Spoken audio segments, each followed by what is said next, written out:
How old were we when we first started singing together? 12? And still we get nowhere?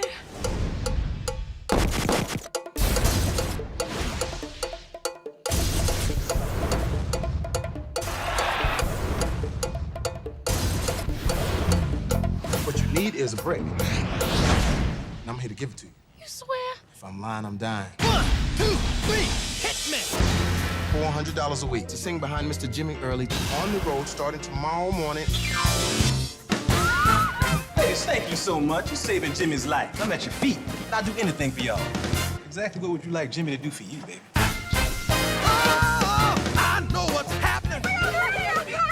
I've been around. I don't believe this all can be happening to me. Through every town. Miracles happen all the time, baby. There's gotta be a better way for us to get our music, our artists, to a broader audience. Y'all gonna stay here and open your own act. Did you say our own act? Effie, Dina's gonna sing lead. What do you mean? I always sing lead. We're your Dreamgirls, boy. Change. I'm talking change. Yeah, we're your Dreamgirls. I promised you I was gonna make you a star, right? We'll always care. You can't have it all, baby.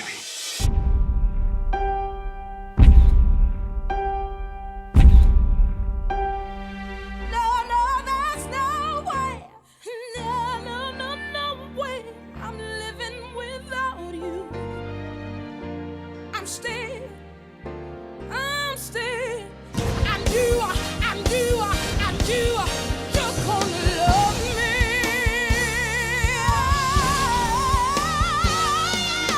You're gonna love me. Yes, you are. Yes, you are. Can't you see? It's timeless now. But you gotta believe. Love me. Love me.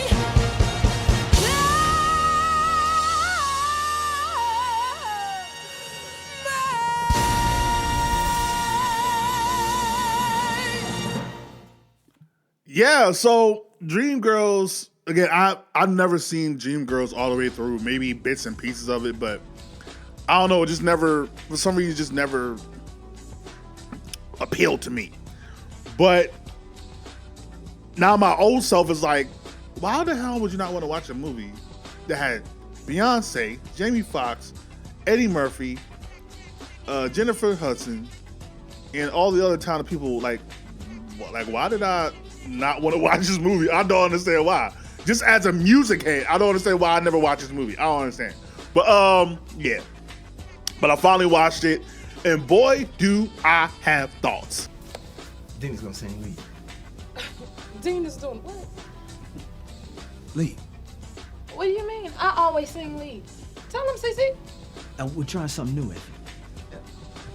Now, mind you, CC is Jennifer Hudson's character, Effie's brother. So this man is Effie's brother. By the way, Curtis is in a relationship with Effie. Beyonce has always been the timid backup in this girl group. Jamie, who is an expert at divide and conquer by this particular point, Marty, who is Danny Glover, has already left the group because he saw the writing on the wall. Marty was like, what are you doing, man? Like, we gotta think bigger. Now, I kind of agree with Curtis because if you want to make it large, you have to appeal and try to get a wide audience. That's just the way it is. You can't keep sticking to doing soulful records. So I kind of do agree with Curtis on that front.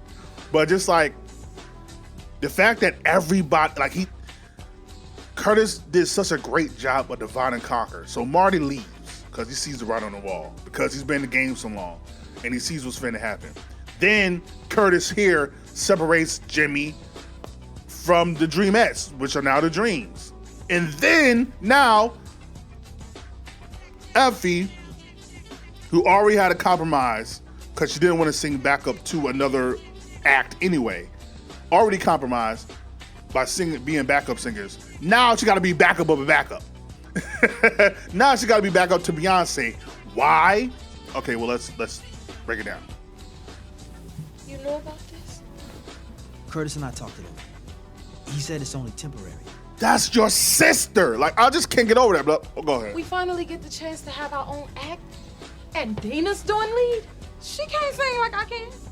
She's right, Curtis. I can't. I don't want to. Yeah, y'all gonna do what I tell you. This is a new sound with a new look. New look. Nobody can see her on a record. The way to change things is by appealing to kids, and kids today watch television. So Dina's gonna sing the lead because you like the way she looks.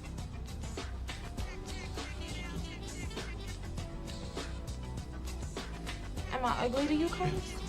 I don't feel about you. Come on. Don't make it personal. Well, what am I supposed to do? Dina's beautiful and she's always been beautiful. But I've got the voice, Curtis. I've got the voice. You can't put me in back. You just... So basically, to translate, Jamie's character, Curtis, once again, believes that to sell more records, just like when they went more pop to get a white audience, now he's like, well, to get even bigger, we have to have Jennifer Hudson, who's the lead, to fall back and put the skinnier, more light-skinned person in the forefront to sell more records. I do find it be so hilarious, Effie being like, nigga, you can't see her on a record. But he's like, no, well, we're gonna do television and all this, and even though I'm your boyfriend, I'm telling you, I don't think you look as good as Dina, which Dina is Beyonce's character. So that's already told you what was finna happen. And I hate the scene that happens after this, because everybody gaslights Effie after this. After she just was told that her best friend from since they were youngins looked better than her, and now it's going to be the lead, even though she's been the lead the whole entire time. That by her boyfriend and her manager, which again, that's why you shouldn't have your boyfriend be your manager. But anyway, yeah, I hated that, bro. Like, this is not a Jermaine Michael situation where Michael is just head and above way better than Michael is better than Jermaine. So it's not that. It's just like, no, you just, because you're being, and the thing is, Jennifer's not even fat. Like, but you're being misogynistic. You're being a colorist. You're being, I don't want to say not fat. What's the word I'm looking for? Because it's not like because she's not fat, but you're being body shaming. There you go. And you're trying to convince, like, all of y'all trying to convince, I just can't get over her brother. All y'all trying to convince Effie that we're a family, we need each other, but you need to fall back and no longer be the lead. Even though your vocals is what got us here. It was your talent that got us here. Now, I want you to fall back for Dina. And again, the fact that her brother led this charge is what I can't get over. And so, eventually Effie agrees and concedes to being back up to Dina, Beyonce's character. And it lasts for like a day. Then Effie started, to see some things and seeing how Curtis was treating Dina like how Curtis used to treat her. And she's like, wait a minute. Oh, you think I'm boo-boo fool? Like, you think I'm just blind? Like, you think I can't see? Oh, y'all effing. Oh, so not only do I gotta be back up and lose the lead, now you're gonna take my man. Like, that just, yeah, it's crazy, bro. And she winds up leaving. This is where I got pissed. You understand me? I got pissed watching this. So, yes, Effie's character did miss some rehearsals and did miss studio time, but it didn't take them too long. It did not take Curtis, who again, Curtis is Effie's boyfriend and manager. It did not take Curtis too long or the group too long to replace her. After being together for like what, a decade? Being together this long, and it took them like this to replace her. I'm like, what? Like, what? And so it's like, and this is what pissed me off. So Effie's character is like, okay, you know what? I'm gonna play ball. F it. I conceded before. I'll concede again. But they're like, nah. Like, I'm just so pissed off during this whole scene right here to where everybody turned on Effie. Like, everybody turned on Effie. The brother turned on Effie. Dina turned on Effie. Laurel turned on Effie. Curtis turned on Effie. Everybody's like, you know what's better for the group if we just leave? It's like, huh? What are you talking about? Curtis talking about, oh, you're making trouble. I'm calling you a troublemaker. Right? It's like, what? It's just like, you are effing my friend. You told me I have to be backup now. I'm the troublemaker? It's just like, it's unreal, bro. I just can't get over Curtis, man. Like, just how evil he was, man. He really divided and conquered, right? Everything. Again, Marty left. Now Effie left. Like, Jimmy left. Like, everything. I didn't even talk about Jimmy being sad and mad that the Dream Master were being taken away from him. So now he's in despair. Like, it's all for Curtis to get what he wants, man. The only thing he cared about was himself and getting more money, getting more popularity, getting more power. That's all he cared about. But the fact that Dina had the nerve to bow up, like, yeah, she's been timid and quiet this whole time, and yeah, Effie has been wild, and I ain't gonna hold you. But it's like, you know what? Like, you effing my man. Like, what are we talking about? Why are we even talking? It should be hair pulling, and it should be Bo's throw.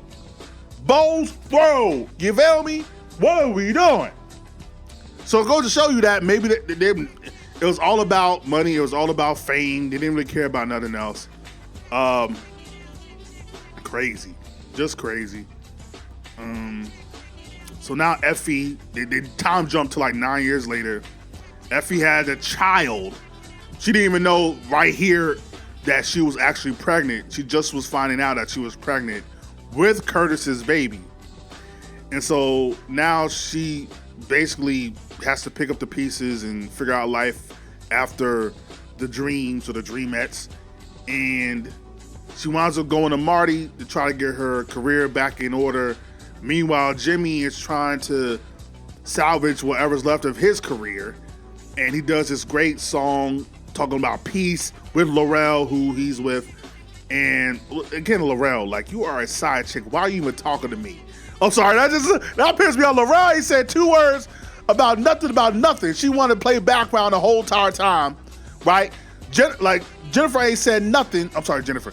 F ain't say nothing when you was getting with Jimmy, right? Which could have been very bad for business. We ain't say nothing. Now you tired. Tired about what, Laurel? Tired for what? So I'm sorry, everybody just pissed me off in this scene. Everybody pissed me off. So yeah, Jimmy, you know, he tries to do this message record about peace and all that, and patience. And Curtis is like, messages don't sell. Message records don't sell. Again, it's the same speech that Marvin Gaye got. He was trying to do what's going on in Inner City Blues. Like, it's crazy. Like, you having black record execs tell black artists, yeah, messages don't sell now. I'm trying to get that money. I'm trying to get those pop records. I'm trying to stay on the charts. Yeah, like, that ain't gonna sell. Berry Gordy told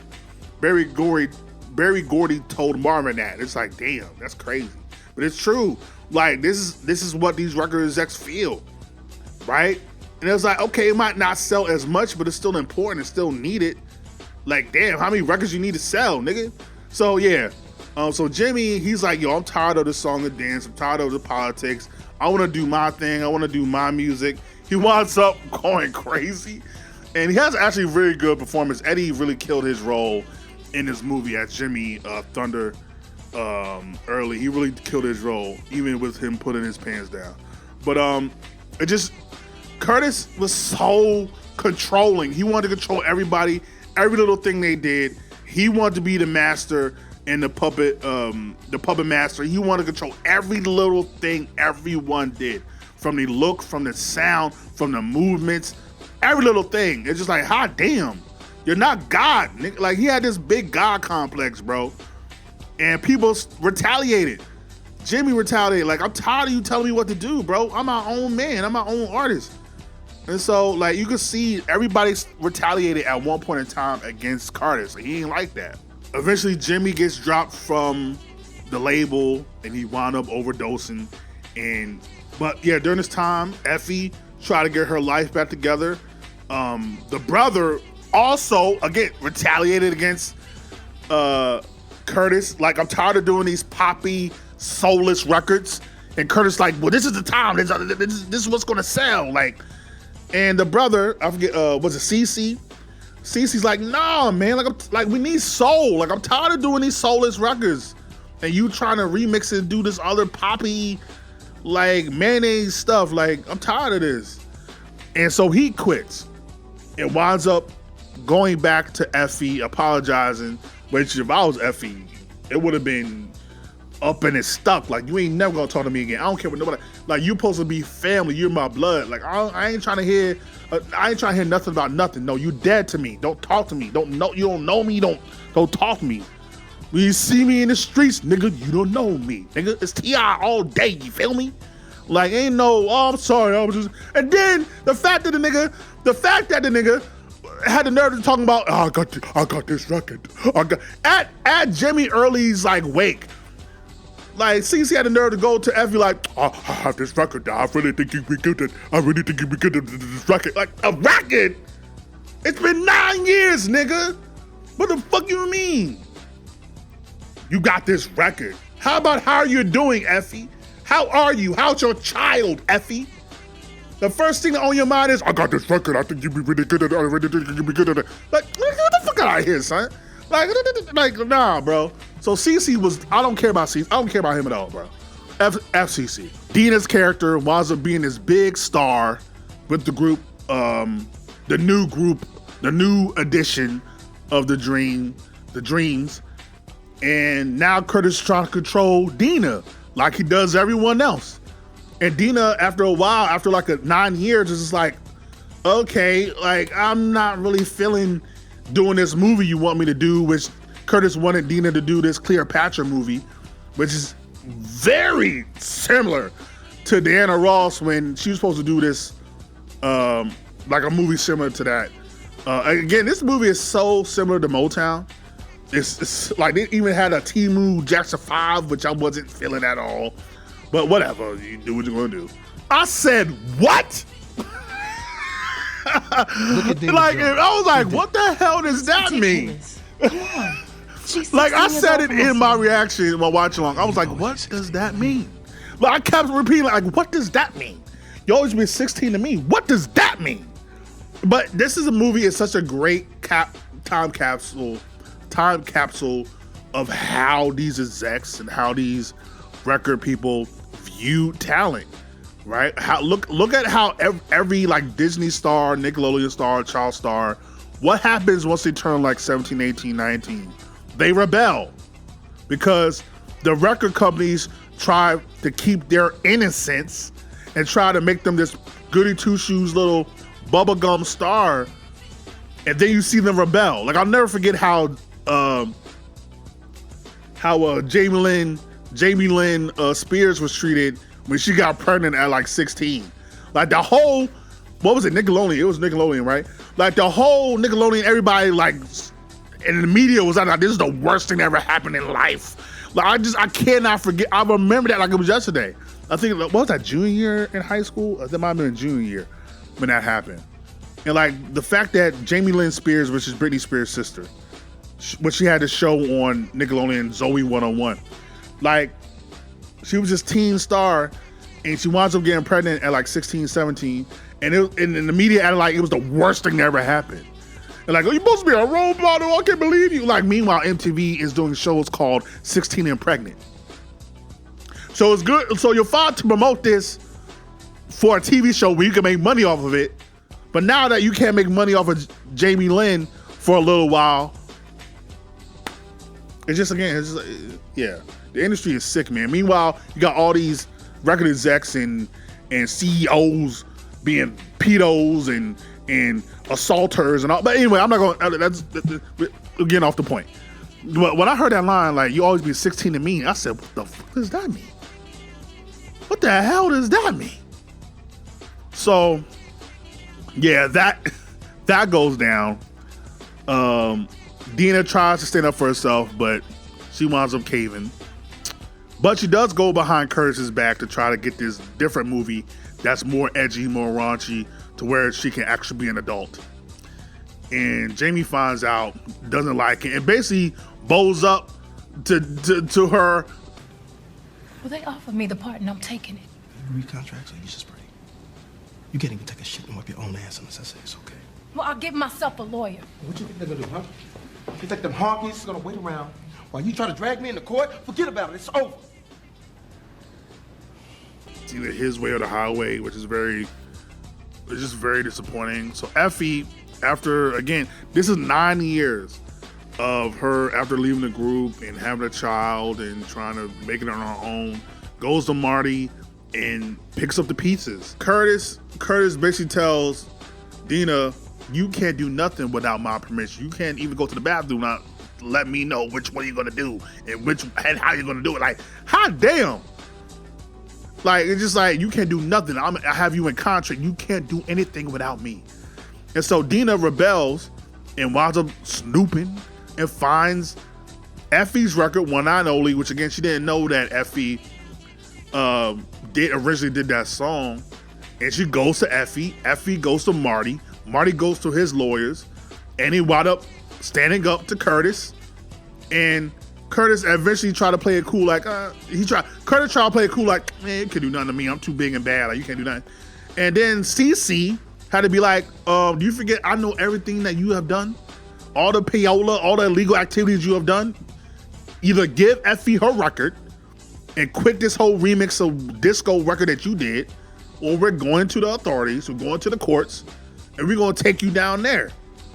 And so the one time Curtis actually bows out and like, you know what, have your little record, F it, right?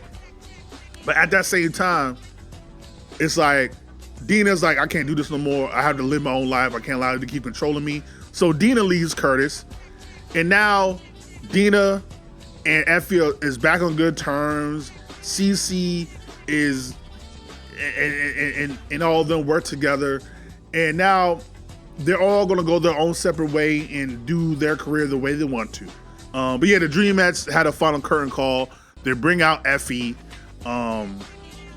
so she can show out as well. That was a great moment. So that's kind of rundown of the movie. Now I have to give my critiques. My issue with this movie is it just wasn't enough time. It wasn't enough time. It was a 2-hour movie that should have been 3 hours. Just like the Temptations, just like the Jacksons and American Dream, this movie suffered from time because we never really got to emotionally evolve each character because you had to keep cutting to the next act, right? So in my opinion, it was very much a misstep not to see the Dreamettes rise and struggle to get their first major gig with Jimmy Early. Like, we should have seen at least 30 minutes of them going to auditions, failing, trying to work at the same time, sing, rehearse. Meanwhile, got boyfriends, a family to deal with. Like, we should have seen that leading up to them getting the gig with Jimmy Early before that. Again, you have to be emotionally invested in these characters. It's very important because it's a very emotionally driven movie. So I just found it to be very weird how it just they didn't allow certain things to breathe, allowing certain characters to develop really. Like I said during the watch along, I ain't heard Beyonce in like an hour and a half. Like, I don't know where Beyonce is. Like, I was like, where's Beyonce? Is she still in the movie? Because she hasn't really talked. And so it was just little things like that to where characters weren't really developing. The person that replaced Effie, Michelle, which that's ironic. Michelle replaces Effie. She they don't even show a scene it was even just a small scene of her trying to get acclimated into the group and how maybe the fans reject her at first, and Dina and Laurel have to coach her up to be like, you'll be fine. They'll get used to it. They get used to you in time. They'll love you just like we love you. Like just small things like that. It's like we just didn't get to see. Like everything is like kind of done behind the scenes, off screen. Like Dina and Curtis got together and we didn't even see it. It was just told to us by Effie. I think instead of telling us what's going on, show us. I think that's the biggest problem of this movie for me. Like, it's a very good movie, but it could have been way better if they just would have showed us things that happened in the movie instead of telling us. So I think it suffered that. Again, even the time jump from Effie leaving to the group, like the group is this big time group, and I just don't feel it. And then they have their send off, and I'm just like, I don't feel anything with this. Like I didn't really feel the ending. Again, we didn't even get to see Effie struggle for real. Like we didn't really get to, I feel like we should have had more scenes of showing Effie struggling. We should have showed her trying to get jobs, get turned down, trying to find ways to feed her daughter, do little different things, trying to get clothes, trying to wash her clothes. Like 5, 10, 15 minutes of that as well, so that when she comes back, you feel it. I just didn't feel Effie's even comeback because they didn't show anything. They show her at the unemployment office, I think, once, and that's about it. It's just like I didn't really get to feel that either. So it's just like there's just certain things that didn't allow certain characters to develop and breathe and show it on screen. It kind of just told us what happened, and I think that made the movie suffer for me.